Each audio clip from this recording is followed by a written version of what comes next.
पानी तो खुद नहीं पी सकता है। Really, it's that bad? हाँ, I need to go and get it. कभी डॉक्टर कह रहा था कि शॉर्ट्स वगैरह कुछ लेने पड़ेंगे। Oh, I'm sorry to hear that. I hope I'm not intruding then. No, no, no, you're not. चलो, it's Okay. always a pleasure. No, thank you, thank you. So let me begin. I'll do the introduction separately, so don't worry about that part. So hmm, on a count of three, one, two, three. Welcome to Bharat FM. Anwar Iqbal, आपका Bharat FM पे इस्तकबाल. मैं हूँ मयंक छाया. भाई मेहरबानी आपकी। अब अभी लंदन भी कह देते तो चल जाता। बंगाल में रहा हूँ तो अभी लॉकडाउन। अच्छा, मेरे साथ मसला ये होता है कि जब कोई मुझसे हिंदी बोलता है और जहाँ मैं फंस जाता हूँ, मगर अगर मुझे आप अभी लंदन के हैं तो मुझे 2 मिनट लगेंगे सोचने में। आई मीन 2 सेकंड तो लगेंगे ही। लेकिन अगर मैं कोई अभी लॉकडाउन का है तो मैं फौरन समझ जाता हूँ। बंगला बोलते हुए बचपन गुजरा है सारा। एक हिंदुस्तानी हो और एक पाकिस्तानी हो तो ये तो हो नहीं सकता है कि शायरी ना हो, तो पहले उसी से शुरू करते हैं। मैं पहले अपना सुना दूं, आप एक अपना सुना दे, फिर हम इंटरव्यू शुरू करते हैं सिलसिला। जी जी जी तो जी। ये मेरा ही लिखा हुआ है कि रफ्ता रफ्ता हम निकल आएंगे इस सैलाब से। हम्म। रफ्ता रफ्ता हम निकल आएंगे इस सैलाब से। कुछ सुनेंगे अपने, कुछ कहेंगे अपने, कुछ किस किससे, कुछ सुनेंगे अहबाब से। ऐसी बात है। तो आप उस पर जवाब दे दीजिए थोड़ा। अच्छा, कुछ नहीं अपने ये भी अच्छी बात है, बहुत अच्छी बात है। मेरे जहन में मैं सोच रहा था कोई गालिब का शेर इस वाले से जहन में आए। इस जी, वक्त आ नहीं रहा है, अभी भी उठा हूँ, थोड़ी देर में अशार भी जहन में आ जाएंगे, फिर आपको कोई सुना बात भी नहीं। दूंगा जी। गुफ्तगू जारी रखते हैं, बीच में फौरन जहन में आ जाएंगी चीजें। Sure, sure, no problem. So let me begin with something हाँ, that देखिए फौरन आ गया गालिब का कि हाल दिल लिखूं कब तक, जाऊं उनको दिखलाऊं उंगलियां फिगार अपनी, खामा चका अपना। wow.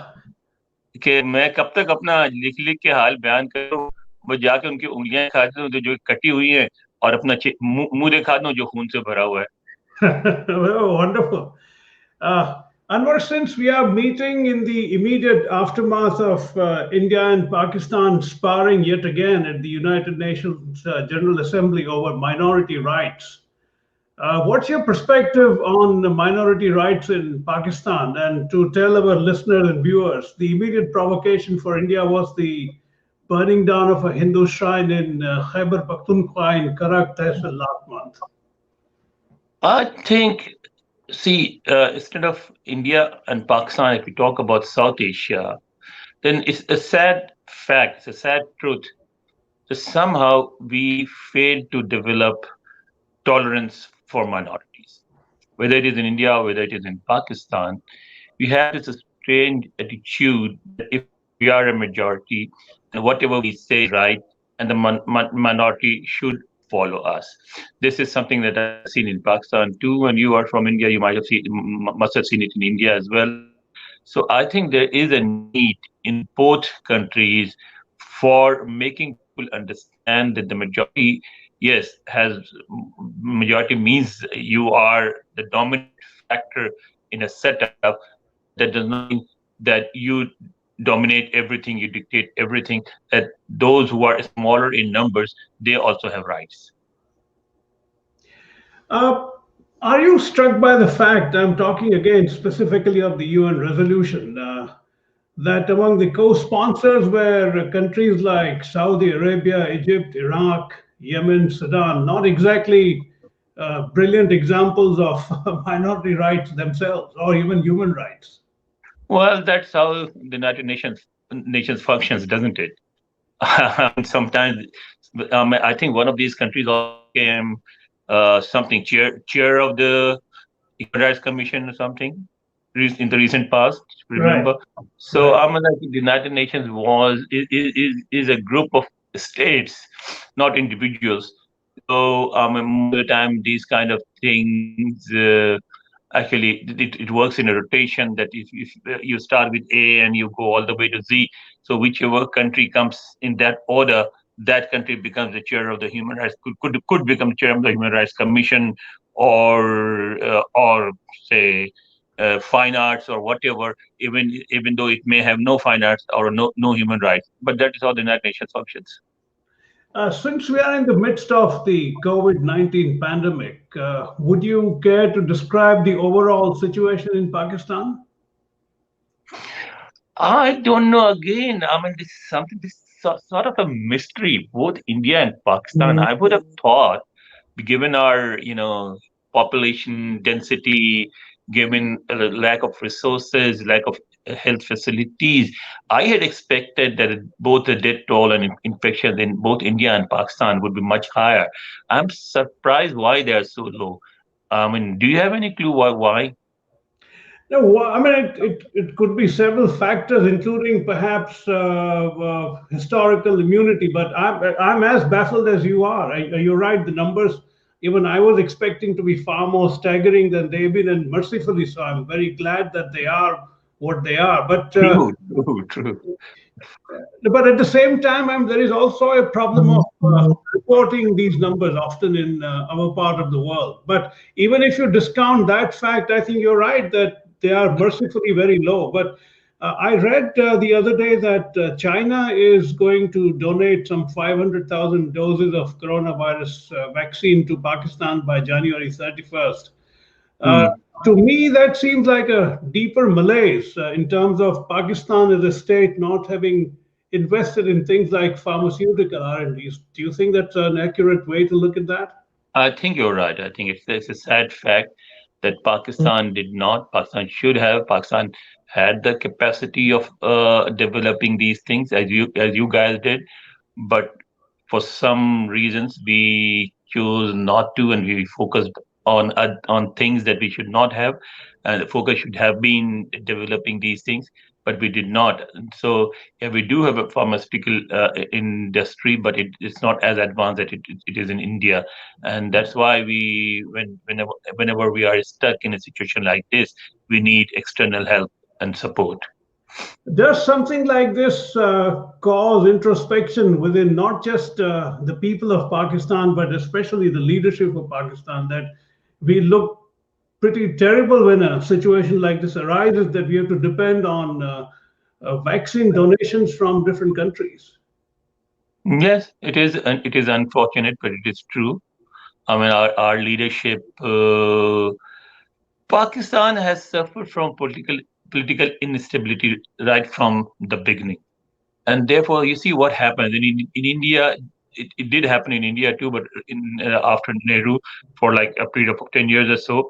But then you guys graduated, and you now have a stable political system where government, when elections are held, people contest elections, they get elected, and those who lose, they accept the fact that these governments are there for the next 5 years. No matter what we do, they're not going anywhere, and therefore, sort of, they do continue opposing them and everything, but they just do not try to bring it down.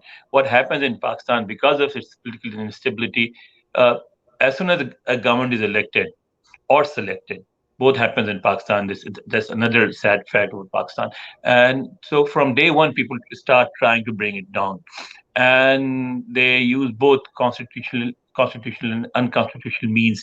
The same people who say that there should be no military intervention, they actually, when the other side is in power, uh, be it People's Party or PTI or Muslim League, they start asking the army to intervene. They want the army to come and remove them. They want the courts to come and remove them. Although when they are in power, they say the courts have no business interfering in governance or making laws, because these are matters that should be looked after by the parliament. But when they are out of power, they start going back to these institutions to bring that government. And because of that instability, even when you are in power, you don't know how long you're going to be power to remain in power. You don't know what the opposition will do, and so every government functions under a cloud of uncertainty, which makes it difficult to work on long term plans. You see, if you look at Pakistan during the last 30 years or so, although it's a country which needs dams, which has abundance of rain in the rainy season and no rains for a stretch of almost 6 months or something. So a country like that should have developed, should have made reservoirs, should have made dams, should have made an irrigation system as it did in the past. But after Ayub Khan, I think nobody focused on these long-term plans because they were not sure whether they will be there in power for the next 5 years or not. I mean, you've been a seasoned observer of Pakistani polity for a long time. Have you ever wondered what are the fundamental issues that attend to the kind of problems that you're talking about? Why do you think it hasn't been able to develop that culture to the extent that it should have by now? The culture of political tolerance, Yeah, several factors. One is obviously our concerns about India. There is somehow, I'm not saying it as a political statement. There has always been this fear in Pakistan that India has never accepted Pakistan, that it played a role in breaking up East Pakistan, that it wants to further split Pakistan into 4 or 5 zones, and it will continue doing these things. So it has to remain. It is a security state. We need to have a strong defense. So our focus has been on strengthening our defensive forces against India. So this, I would say, uh, obsession with India is one of the main factors. I mean, we never came out of India's shadow.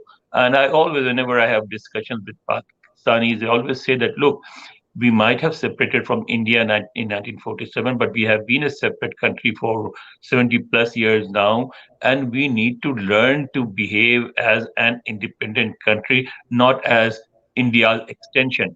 We still, I mean, everything we talk about, every discussion. I mean, look at this speech. You might have read about it in on the website 2 or 3 days ago.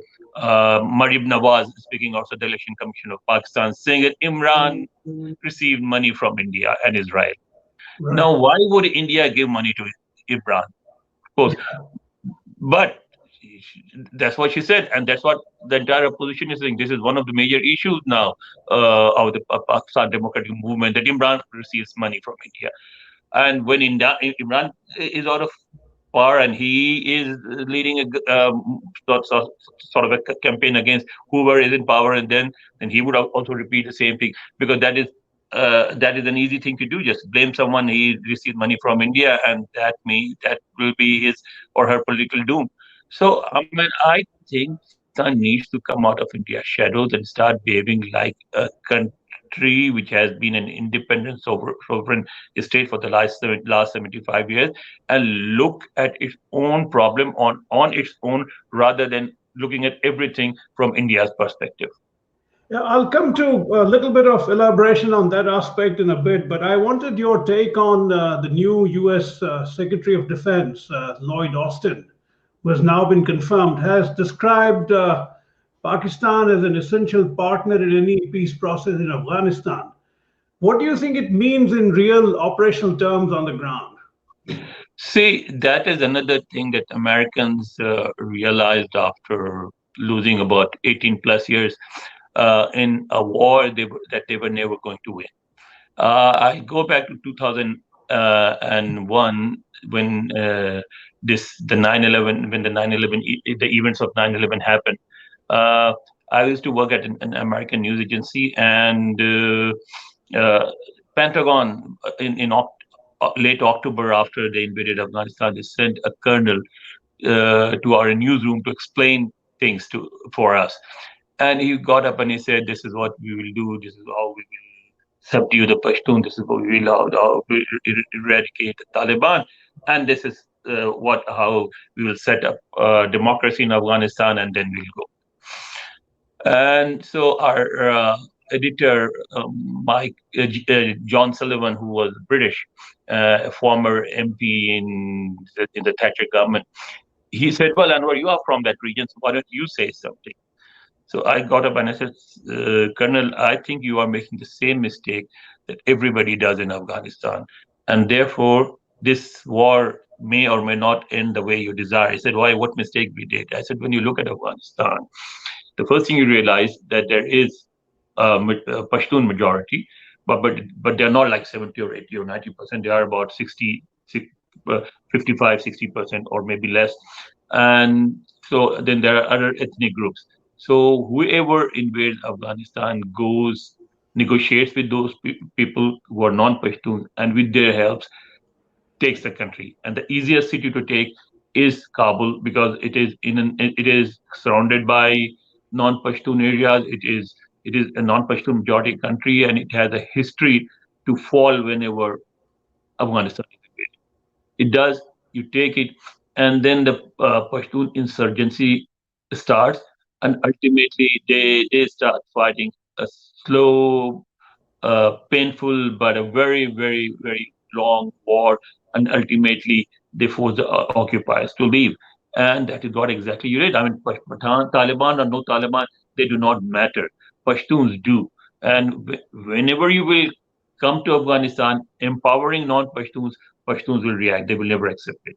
And so Americans made the same mistake, and so they had the same results that others did, and they got involved in a war that they were not going to win. And they hoped that others, they brought in NATO countries whose participation, if, even that of Britain, was only symbolic. I mean, no country is sent thousands, tens of thousands of troops. I mean, most of the countries had like hundreds of troops. Yeah, Turkey had what, few hundreds. So did other NATO allies, and so it was basically America's war. And the Americans had hoped that at some stage they will be able to persuade India to get involved, which India did not. India knows the region. India is from that area. India is involved in Afghanistan politically. India is involved in Afghanistan and financially. It has links with Afghan group of Pashtuns and non-Pashtuns and all. But it is India was never. Uh, can you give me a second, please? Just a second. Yeah, Huh? take your time. Take your time.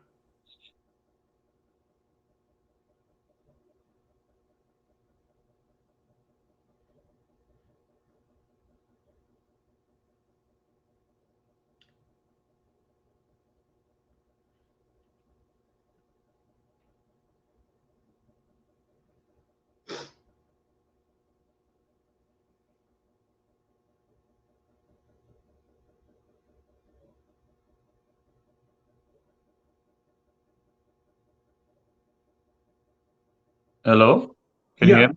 Yeah. yeah. Sorry, there You was a have, message from you have Don. to change the angle a bit. Your face is cutting up. Okay. Okay, that's fine. There's a message from there for Don. They want to see if I would do this particular story that they suggested. I said yes, I will. So okay, oh, okay.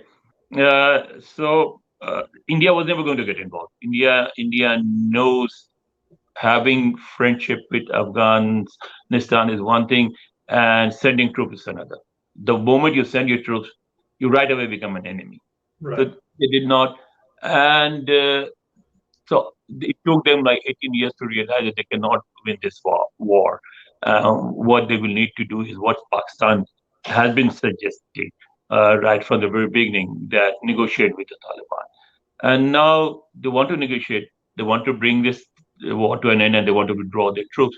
And so, if you want to negotiate with the Taliban, the only country that can help you there is Pakistan, for simple reason. I mean, I know there are all sorts of theories, but even if we do not believe, without getting into those conspiracy theories or whatever, the fact is that Pakistan has more Pashtuns than Afghanistan does. That Karachi, not Peshawar, not Kabul, Karachi is the largest Pashtun city in the world. I see. Okay, and that there are still millions of Afghan refugees. I mean, besides those who are registered, they too are almost 2 million. But there are hundreds of thousands in Karachi, Lahore, Peshawar, everywhere, who are doing businesses, mm, working for private organizations. There, some of them are even in government jobs, and they do. I mean, no matter what you do, you cannot stop them from, because again in Afghanistan it does not work strictly in terms of Taliban or not Taliban, but it always remains basically tribal. So if you are from a particular tribe, you do support the people from that tribe. So they do keep supporting Taliban and everything. And I wouldn't say that Pakistani government is not involved. Pakistani government is also involved. And but how Pakistan retained these links to the Taliban, and therefore the links that the United States used to condemn and used to put pressure on Pakistan to delink itself from the Taliban, now they think those links are useful, and they want Pakistan to use those links to bring some semblance of peace in Afghanistan. But my take on this is that yes, Pakistan has played a role in arranging this U.S. Taliban talks, and Pakistan can be effective in bringing peace to Afghanistan, and Pakistan will cooperate with the United States. But there can never be peace in Afghanistan unless and until all regional countries, including Pakistan, India, and Iran, these three are the main players, but then Central Asian states and Russia, because Russia has interest in that country too, they should not, if the United States wants peace, the United States will have to accept that these countries have interest in that country. Because, I mean, Iran, no matter what US feelings are about Iran, uh, Afghanistan is a country where Persian is one of the two official languages, which has a huge Persian speaking class, almost slightly less than 50%. Uh, and it has a large Shia population, which Right. which is historical and strong links to Iran. So Iran will always stay involved. So will India, because India too. After all, Pakistan was India once, and India had borders with Afghanistan and India. Indian people. I mean, we are sitting in Pakistan, which has been India for 5,000 years, and we know how we have basically when you talk about India suffering Afghan invasions, when you talk about what the people from Central Asia did to Afghanistan, to India, blah blah. Actually, you're talking about Pakistan, Right. right? Because the people who were invaded, Pakistanis, of course, like somebody the other day, I was having a discussion with some Indians about Taxila, and they said, "Well, how can you say this is Pakistani?" I said, "Sir, the fact is that the people who live in Taxila, they still have the same caste names, because in Punjab Muslims use caste names. True. It's basically the same caste names that people of Taxila did when they had the Gandhara civilization, when they had this university, when they were Buddhists. So these were the people. I mean, yes, because of invasions, because of the Muslim empires, and about in 1,000 years, they converted to Islam, but they are the same people. I mean, if trains of women get captured and taken to Afghanistan, most of them were from Punjab. Okay, if slaves were captured and taken across the Hindu Kush, most of them were from Punjab, and particularly the Pakistani Punjab. Okay, Right. so in because of this history, India would also never leave Afghanistan alone. That's a fact. Okay, and so would Tajikistan, because a lot of Tajiks in Afghanistan. Okay, Tajikistan has an interest. So the thing to do is to make all these countries sit together and come out with a formula which should protect their interests and restore peace to Afghanistan. And the only way to do so is to agree on the creation of a neutral Afghanistan as it was before the Russian invasion in 1979. Nothing else will work. So I don't see that happening, and therefore I don't see peace in Afghanistan in the near future. Oh, really? Okay. You mentioned India's role repeatedly, but my sense is that Pakistan would resent it as a state. I don't think they would want India to get involved to the extent that you suggested. And therefore, you said the peace may not come back that soon. So, where does it leave us if India is not Sit going down and to? talk. Everything that involves Pakistan in India leads to one thing: sit down and talk. Okay. Nothing else will work. Nothing else will work. There can be no peace in Afghanistan unless India and Pakistan do not sit down and talk. Right. One of the theories that I have read about earlier is that Pakistani state, especially the military, views the Afghanistan territory as a sort of a strategic depth for it in the event of problems with India. Do you think that still stands, or it's just one of the theories? It did, but it does not anymore. It would like, I mean, there is a realization in Pakistan establishment as well that number one, nobody can control Afghanistan.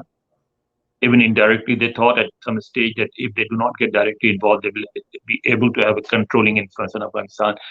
They could not. Number one. Number two, they also realized this strategic depth does not work in Afghanistan.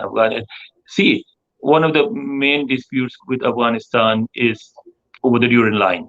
Okay, they do not recognize. They want all the territories up to Jhelum. Uh, Right. I mean, like KP, Balochistan, and half of Punjab. So that is like almost 70% of Pakistani territory. They said it was Balochistan because once upon a time Afghan kings had captured these areas. Therefore, give those areas back to us. Okay. Right. Now, Taliban, when they were in power, they almost entirely dependent on Pakistan. They used to listen to a lot of things uh, that Pakistan said, but whenever Pakistan raised the issue of Duran line with Mullah Umar, you know what he used to say Hmm. was, "Oh, we are Muslims. There are no borders between Muslims." Really? But he never recognized the Duran line. I see. See, so so there is a realization that no matter how uh, strategically important it is for us, we will never have that kind of strategic depth in Afghanistan that we are looking for. I think Pakistan is slowly moving towards having some sort of a negotiated settlement with India on the issues that concerns Pakistan. Hmm. I think now is the time for India to show to be a little lenient and start engaging Pakistan I see. because it is true that Pakistan is passing through a difficult phase, but that is why this is the time when you talk, and if this is gone, then this enmity, this hatred, this bad blood will God knows continue for how many generations. I mean, I when I talk to you and when we are together, I never saw you as an enemy. I was uh, Likewise, yeah. why I was you see, there was Seema Saroi, right? Yeah, yeah, Yes. yeah. We were having dinner at his place, and as usual, I arrived late. So Seema said when I came in, so here comes one Pakistani journalist who is always late, but we respect him because he is very neutral and blah blah blah. There was this Afghan journalist sitting there. He said, "Oh, Pakistani and neutral, Pakistani and journalism, Pakistan and media." They Seema frowned and said, "Oh, but let's not discuss politics. We are like friends here." But Right. he didn't give up. So I said to him, I said, "Look, there is one thing you don't understand." He said, "What?" I said, "Our enmity with India is chosen, not natural. Okay, Right. and your friendship with India is chosen, not natural. So don't play with this game with me. I can turn the table around just like this." He said, "Oh, no, no, no. These are my friends. These are Indians." I said, "Yeah, these are Indians. I know very well." Okay. So I just let it go. After a while, there was this Sikh woman sitting right in front of us. I said to her, I said, "Do you guys have the same proverbs and idioms that we use in Pakistani Punjab?" So she said, "I don't know what proverbs and idioms we use. And can you say a few?" I said, "Yeah." I said, "Like we say in Pakistani Punjab, if you say that, just, you know, uh, use whatever you may have, don't save because for the future, because you may not have it when the future comes." So I said, "What do you say for it?" I said, "We say khada pida laheda, baki ahmad shahida." And she said, "What, you say that?" I said, "Yeah, why you don't study?" She said, "Yes, we do it all the time, but why you said it?" I said, "Why?" She said, "Because Ahmad Shah was a Muslim king, wasn't he?" He said, "Yes, he was." So you know what it means? I said, "Yeah, it means that, you eat and be merry." because Ahmad Shah will, otherwise Ahmad Shah will come and take whatever you say. He said, yes, sir. And this Afghan, he suddenly got into it. Ahmad Shah, which Ahmad Shah are you talking about? He said, oh, they're about this Afghan king. So he asked her, what did he say? He said, I didn't. This is a proverb that we use, an idiom that we use in Pakistan, in Punjab, and this is what it means. He said, what you talking about? Ahmad Shah, Baba. I said, yes, I don't know which Baba we're talking about. The king. Yes, yes, he's the father of our nation. He said, she said, she may be the father of your nation, but he may maybe, but he did a lot of bad things in Punjab, and Right. we Punjabis can never forget it. I said, I told you that our enmity is artificial and your friendship is artificial. That's a very interesting construct, Anwar.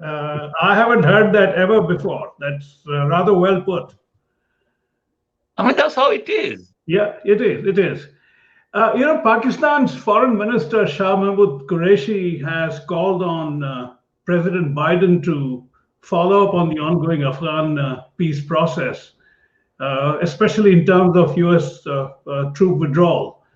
Where do you think that might? Do you think Biden might continue the process, although it hasn't led to any significant peace? Violence continues unrelenting. So, what do you think happens now under new administration? On Afghanistan, Yeah, I think they need time to look at the agreement.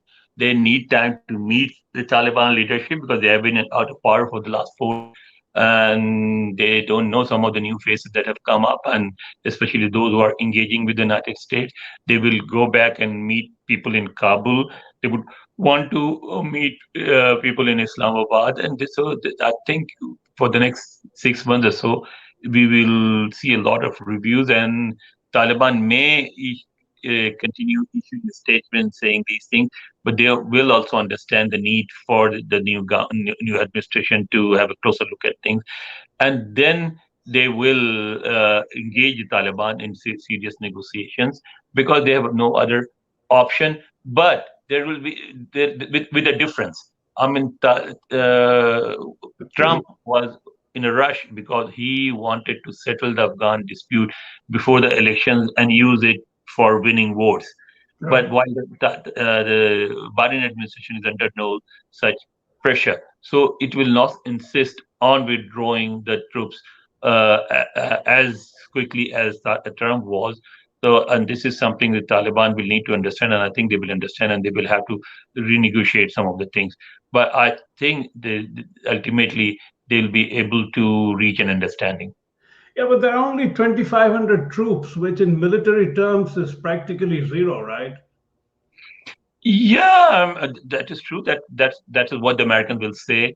And but for Taliban, it's a symbolic thing, Right. and you see, it's their presence in Afghanistan that strengthens the government in Kabul, and the Taliban know that too. That as soon as the Americans leave, the pressure on the Kabul government will increase, and the Americans also know that, so they don't want to leave yet, and they want to do something to strengthen the Kabul. So the negotiations actually they will talk about a lot about Taliban and US, but the focus will be on how to create a setup that involves both the Taliban and the Kabul government. Right. To shift gears a bit, the US has clearly very serious misgivings about the proximity, close relationship between Pakistan and China.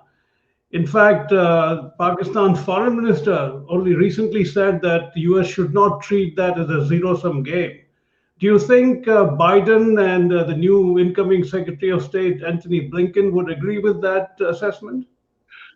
I think they will try to sort of bring pressure on Pakistan to distance itself from China. But because of this major shift and a major pro-India shift in U.S. foreign policy, which is bipartisan, whether the administration is Democratic or Republican, they will this pressure this. I mean, Washington will continue to have a close relationship with New Delhi, and therefore Pakistan has no option but to further cement its ties with China.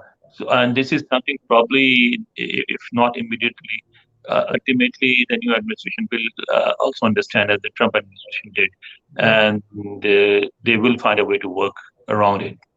And people forget that China has invested $60 billion in Pakistan, especially the China-Pakistan economic corridor.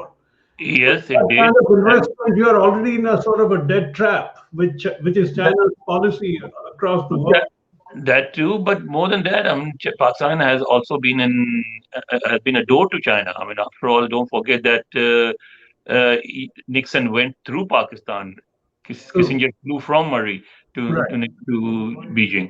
So I think America uh, does not necessarily see it as Pakistan ties with China as something that needs to be undone.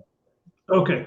How do you think Prime Minister Imran Khan's performance has been in the nearly 2.5 years that he has been around? From what I read, generally it has been an unmitigated disaster in economic terms. I was reading some figures, official figures. The GDP growth rate is now said to be minus 0.4% and inflation 11.2. With numbers like that, how do you think he's faring? See, one of the reasons obviously is COVID-19 for almost for 1.5 year now. But more than that, there is a basic something. There's a basic mistake that he made, and he did that in KP2 when they had the provincial government in KP. For instance, the education budget. He sat on the education budget for 2 or 3 years because he was afraid that the money will be misappropriated, money will be stolen. There's a lot of corruption, which is true. There was, and he used the same approach in the federal government to that: be careful, don't invest, don't open new projects, don't do this, don't do that, because if you do that, the money will be stolen. What he forgets that you are not running a household, you are running a government, and the government needs to keep the money circulating. You see, just the fear of corruption and sort of stopping everything because you fear corruption will not help. It will destroy your economy. Corruption may take away about 10-15% of your funds, eat away 10 or 15% of your funds, but not doing anything will do a greater harm. And in that way, this government's performance has been very disappointing. From afar, it seems that the Khan government has been essentially rolling credit between China and Saudi Arabia. Uh, do you think that model can sustain for any length of time, or should it sustain? Chinese model in No, Pakistan. no, in terms of it's like they do it in here in the US. You have several credit cards. You keep Uh, rolling credits between these cards. You take some here and pay there, take some here and pay there. Essentially, China and Saudi Arabia has been propping up economically. How sustainable is that? for Pakistan, you mean Yeah, taking assistance from China? It cannot be a long-term policy for any country. You cannot really build your economy on loans and aids. And Pakistan has been both lucky and unlucky in the sense that because of the Cold War and because of the Afghan war, its strategic location meant that the United States and the Western power continued to provide economic support to Pakistan for quite a long time, like 20, 30 plus years or so. And therefore, we got into the habit of uh, hoping for external assistance to overcome our economic difficulties. right. Now, policy players in Pakistan are realizing that that's not going to happen anymore. That the strategies have changed and players have changed. And China, although it is the second strongest economy and the second largest power, but it does not play the type of game that America did. It does not. It's not. It does not have an aid supported foreign policy. And therefore, I think Pakistan, that's why Pakistan got involved in CPEC, hoping that instead of giving assistance, China invests in Pakistan and they end up opening factories and building roads and making agriculture, then they will be able to develop their economy. So I think Pakistan wants to move away from, as I say, trade, not aid. So they want to move from aid to trade. It is not easy. It is painful and it will take time, but this is the only option. India and Pakistan have not been on speaking terms for quite some time now. It's a weird relationship that shows no signs of improving.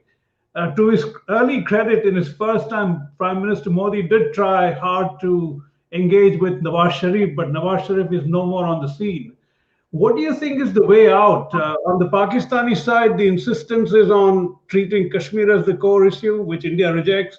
On the Indian side, they perhaps legitimately talk about terrorist problems from across the border. So, where does it leave any bilateral engagement at all?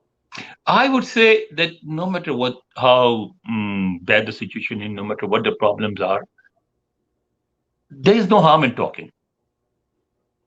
So you can have bad relation and still talk to each other Mhm. with the hope that if okay, the current situation is not acceptable to you, these terms are not acceptable to you, but in 10 years, 20 years, 30 years, you may reach a situation where you'll be able to settle something as long as you stay engaged. So I would suggest that India, Pakistan should, at some level, stay engaged. They should talk to each other. Yeah. There's been some legal action against the Lashkar-e-Taiba I'm and sorry, I'm just giving an example. no, no, I understand. Yeah, No, just giving you one example. The poems that Faz and Habib Jalib wrote, right, they were not for India. They were written for a particular time and a particular purpose. The purpose was to bring down the Zawla, and that was a period where all these left-wing intellectuals were under tremendous pressure. They were put in jails or forced into exile and everything, and they all even. I mean, I used to work for a left-leaning newspaper in those days, the Muslim, and hundreds of left-wing people were I remember that. forced out of jobs and everything. But where does that?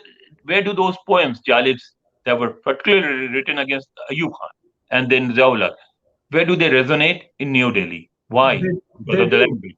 Now, right. how can you deny that? How can you break that link? You cannot.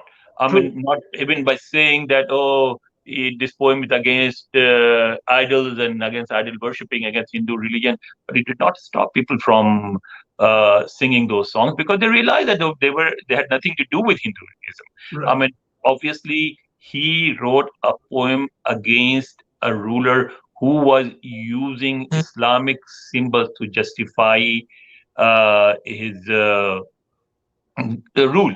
Right. And so Shah decided to use the same symbol against him. That was his only purpose. There's Right. no other purpose. I Right. mean, if we were remember we were struggling in those days against Yaula, and we always used to get frustrated because whenever we had these poems or short stories, whatever written, the right would Zia supporters would reject it, the anti-Islamic, anti-religious, and then Shah came up with a poem which could not be described as anti-Islamic, and it was one of the most effective poems against Ziaulak. It was sang everywhere, performed everywhere, and so what and I mean, like what he did was, look, see, this is some one point that was not emphasized in India when he uses like Mardude Haram.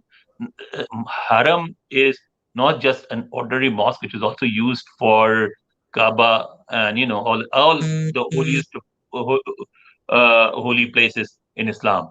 And when he is saying Mardud means condemned, cursed. So he says we who have been cursed by haram. So Mhm. obviously, he is not. This is not against or for Hinduism. This was written with a particular purpose. So even these kind of finesse are discussed in India. Now, which other country can get into so much detail about Urdu poetry and discuss in literary terms? Only India. Right. Right. How can we deny that?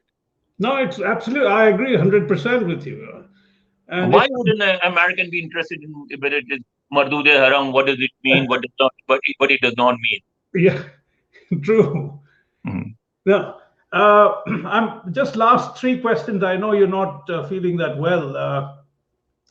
I was talking about the some legal action has been taken against the Lashkar-e-Tayyiba and Jaish-e-Mohammed. Do you think their sway over Pakistan's polity is diminishing? Lashkar-e-Tayyiba and all these groups are a liability now. There is a realization in Pakistan, there is a liability now.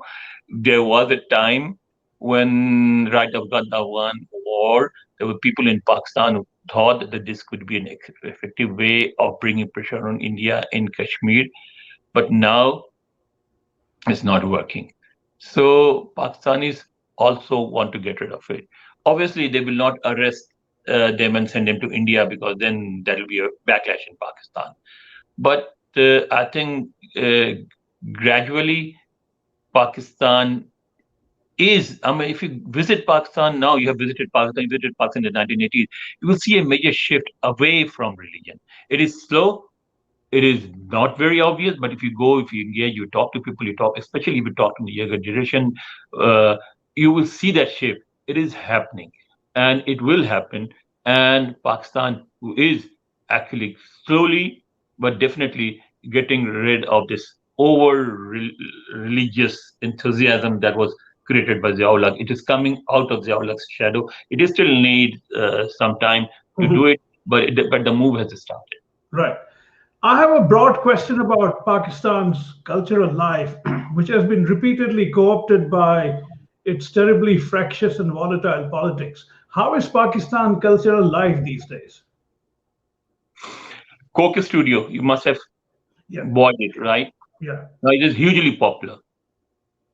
Okay, the music, Pakistani music, which is basically the Indian music, which is basically South Asian music, which is the ragas in Pakistan is also have the same Hindu names. They are not Indian names; those are Hindu names, named right. the Hindu gods and goddesses. Nobody, Ziaulak was the only crazy person who suggested that those names should be changed. Right. Changed. Uh, um, those names would never change, and Pakistanis are doing that, performing that, are composing ragas in Bhairvi or Bhairo, knowing that Bhairo is a Hindu god. Okay, Right. so they so, so the culture. Whenever you will talk about culture, obviously, Pakistani culture is South Asian culture, and it is strong.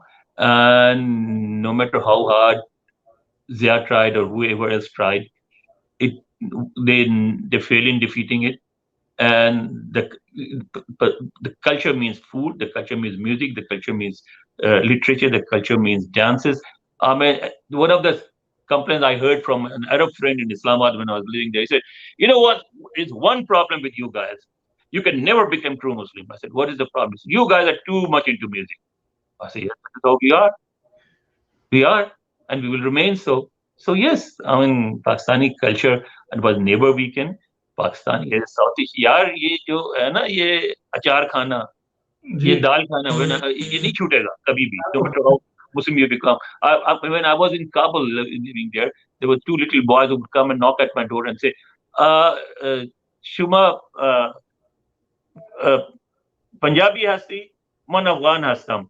Shuma dalhur hasti, man goshkhor hastam. And everybody would laugh and they would run away. That you are a Punjabi, I am an Afghan. You eat dal, we eat meat. I said, yeah, of course we eat dal. Yeah, Dal is remains the most popular. I mean, there are restaurants all over Pakistan that only serve rice and dal, right. chana, chana dal. Gee, So, gee. I mean, how can you take it away? Yeah? Yeah, yeah, and then absolutely. Poetry has been so intrinsic to South Asian life. Have you been keeping track of how new poetry has evolved in Pakistan? Or Yes, tell yes. me a bit about some new voices and some new verses, if you can remember. Well, I mean, it's very interesting that somehow political scene is shifting towards South Punjab. A lot of these poems are coming up now are from that region. and I remember quite a few, but somehow I can't recall them now. But and they are writing both in Urdu and in Saraiki. Uh, so and because it is moving away from major cities and into South Punjab, the Saraiki belt. Therefore, the symbols and metaphors and similes they use are more sort of earthy. Mhm. But I mean, you see a resurgence of agriculture terms. You see a resurgence of rural terms in Urdu poetry because of these people. Oh, I So, see. so yes, that's it's a very interesting shift, and a lot of women have come up and they're writing poetry, and there is sort of a mixture of what sort of this revolutionary zeal you saw under Faiz Sahab, Mhm. and then the romance that was represented by people like Nasir Kazmi. They have mixed the two, and they're producing a poetry which has both, but both are less obvious. It's the emphasis is more on poetry than on revolution, but nonetheless, they do talk about social issues all the time.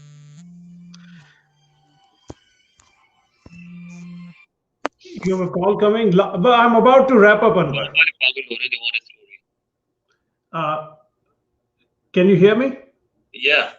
Okay.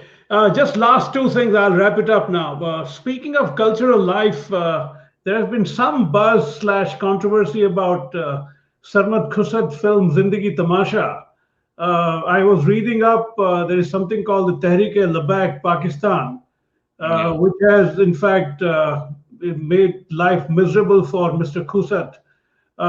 He, of course, the leader of TLP, Khadim Rizvi, died some time ago, and Imran Khan, who was an ally, did tweet condolences.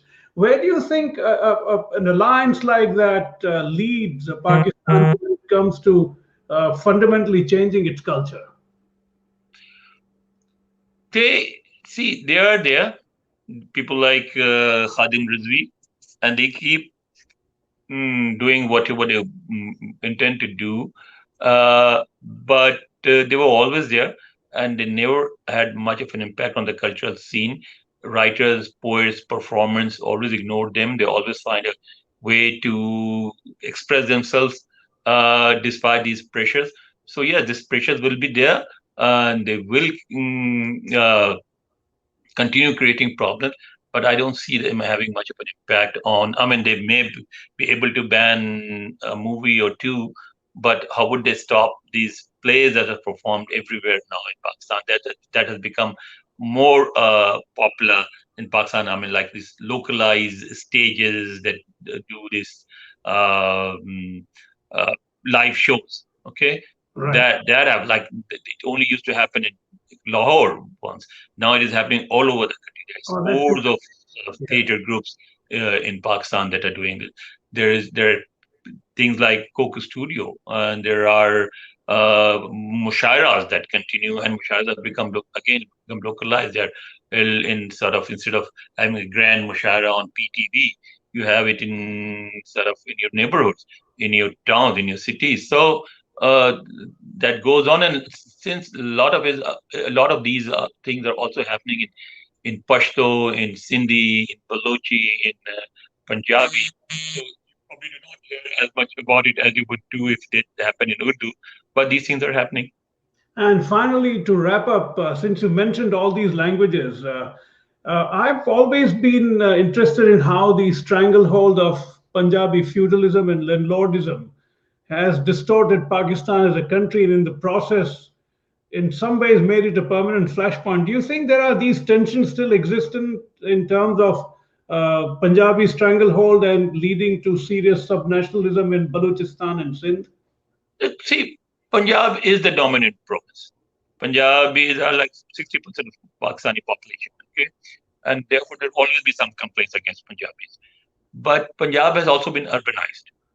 Hmm. Okay, now I think in northern Punjab and central Punjab, more people live in cities than in villages. Okay, and that is having an impact. you see in every election new faces coming up, old feudal families being pushed back, families like that of Abda Hussain, who's one of the biggest land lord or landladies in Punjab. They say that a train takes 60 minutes to cross her lands. Okay, and she and her family lost three elections in a row. Okay, so her husband Sayyid Fakhr Imam lost 2 or 3 elections. Similarly, other feudal families have also been pushed back. So this urbanization is changing. Karachi is a lot of Punjabis and Pashtuns and Sindhis and others live in Karachi too. And what they did was they used to live in Karachi but registered their votes in their villages. So they neither voted here nor there.